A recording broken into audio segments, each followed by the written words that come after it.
Welcome to today's San Antonio neighborhood tour of Spring Creek. If you're considering living in Northeast San Antonio and you're looking for a neighborhood that checks the boxes of affordability, convenience, and variety in home design, then Spring Creek might be a good match for you. I'm Krishna Perkins, a realtor here in Northeast San Antonio. To view today's inventory in the neighborhood, click the link in the description.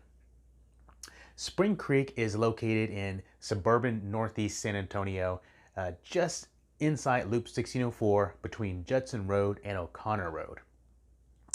In the immediate vicinity of Spring Creek, you have Comanche Lookout Park, Semmes Library, and numerous local mom and pop restaurants to choose from. Spring Creek initially started building in the early 1980s and continued adding new sections all the way up to the early 2000s. So you can now understand where a lot of the variety you will see comes from. Some of the other sections are go by the names Spring Creek Forest and the Villas of Spring Creek, but all commonly known as Spring Creek. Okay, we are entering the neighborhood from the northeast corner. This is Judson Road that I just crossed here, getting into the neighborhood. This neighborhood, has a small little section of duplexes right here. We'll take a look. There's not a whole lot of them. I think there's maybe a little over a dozen of these duplexes here, maybe 2 dozen. But they are low profile, single story duplexes. Right here at the right entrance of the neighborhood. They are some newer. When you're comparing age built, they are kind of on the newer side for the neighborhood. The average size in the neighborhood for the home in this area, the northeast corner of the neighborhood, is 1,956 square feet. So pretty good size. The range in the size of the homes goes from 1,232 square feet to 2,934 square feet. And you'll notice here, these homes all pretty much have just front side brick. The rest is siding. Now that does bring down the cost, the average cost of the home if you're looking for a larger home. So just keep that in mind. If you want all brick, you're gonna pay quite a bit more for all brick. If you want 3 sides brick, or if you want all brick all the way around, that's gonna usually cost you a lot more. So there's the savings in these homes is part of the elevation that you're saving on, the brick. So now, in general, as we travel south, we're traveling south here in the neighborhood. The further south you get, the older the homes in general they're going to get. So in the top northeast corner of the neighborhood where we're at now, these were built in around the 2000s. Now, 1983 to about 2000 is when most of these homes were built. We're just going to hit a turnaround here. This is just one. This street right here was an add-on to the neighborhood, and you'll see when we go down the next block over, the architecture's all going to change again. So just take note there. The neighborhood just has so much variety in it. And you'll see that variety change as you go through the neighborhood. You have some columns here in these homes. You have a front entry to these homes in this area. There's no HOA in this part of the neighborhood. There is one part of the neighborhood that we'll see at the end that does have an HOA, but in this one there is not. This is the closest part of the neighborhood to the library and the playground. They have a really nice library park and playground there at Comanche.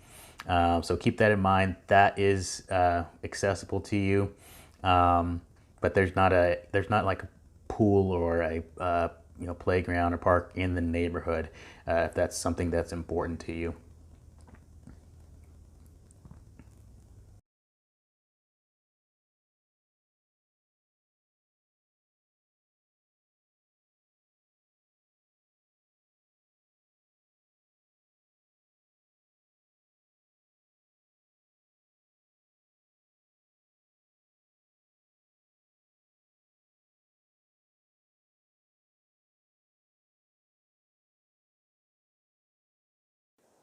Okay, as you can tell there, this neighborhood has just changed again. As you can see, some of these homes have, a lot of different, you know, roof lines, giving it some different appeal to the exterior of the home. You'll see it a lot better when we come back up the street here, but if you want that three-side brick, you can maybe find it in this area of the neighborhood.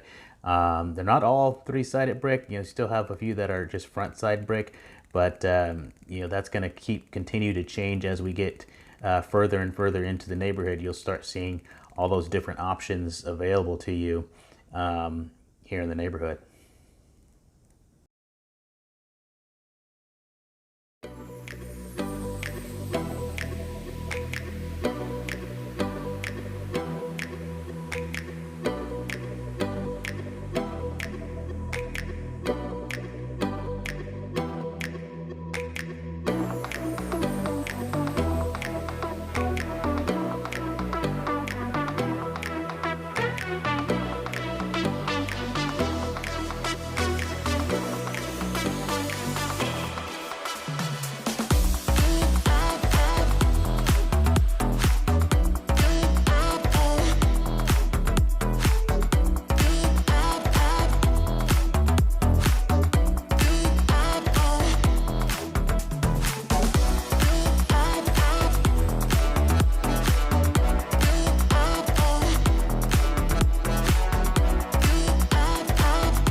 Okay, we are now in the southwest part of the neighborhood. This part of the neighborhood is unique because it has a lower price point. And you can check those prices in the description, the link. I have the latest inventory. Like I said, there's typically homes available in this neighborhood all the time, so check those prices out.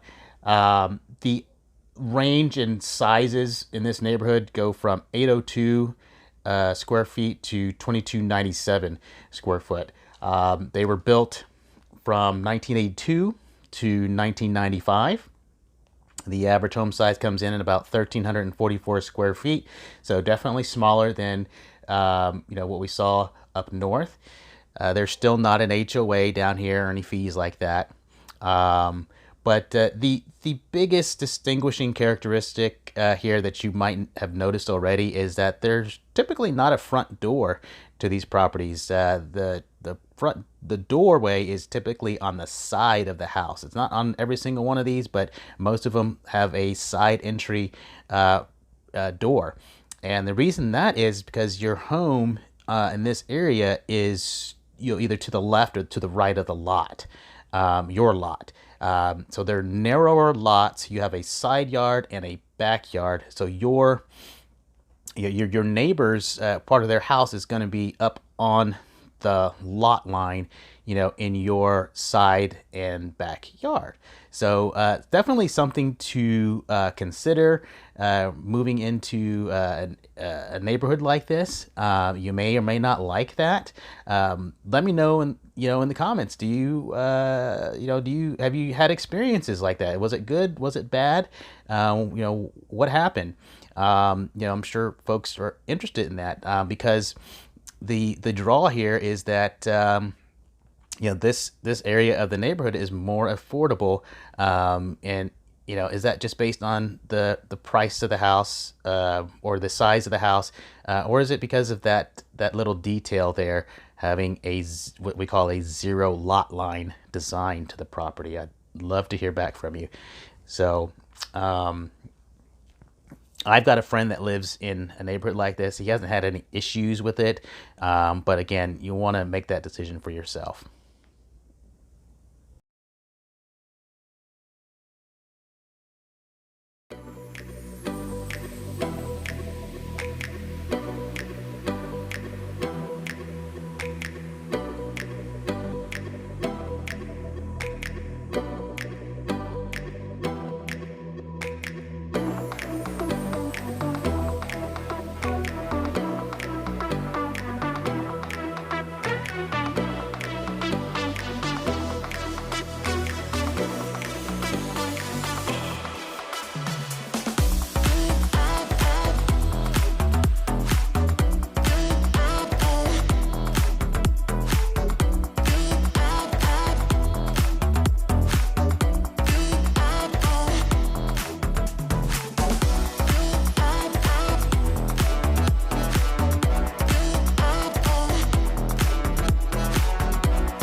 Okay, we are entering the villas of Spring Creek, and this is on the north west portion of the neighborhood.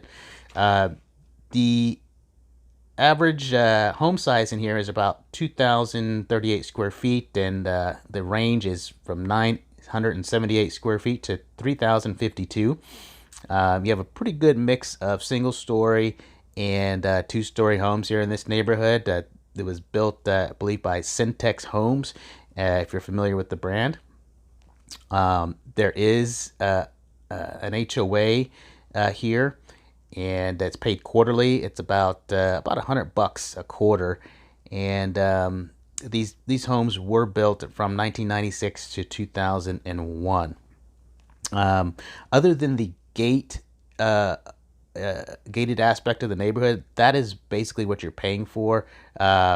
The gate, but you also get the convenience of being right across the street from the high school. So if you have older kids, or if you have elementary kids, the elementary is right down the street, so you can literally walk your kids to school, to both, at least to the elementary, and then the high school kids, they can walk right across the street and get to school.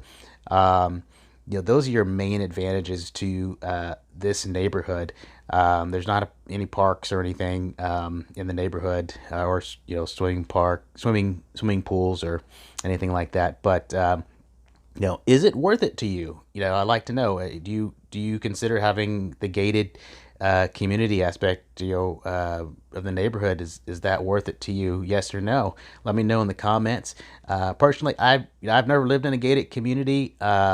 I don't know that I would. I'm not an HOA guy, but some people are. So what do you think? If you live there, let me know what you think. Is it been worth living in the gated community?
Thanks again for joining me on this San Antonio neighborhood tour of Spring Creek. If you're thinking about making a move in the near future, give me a call or text at 210-260-6617.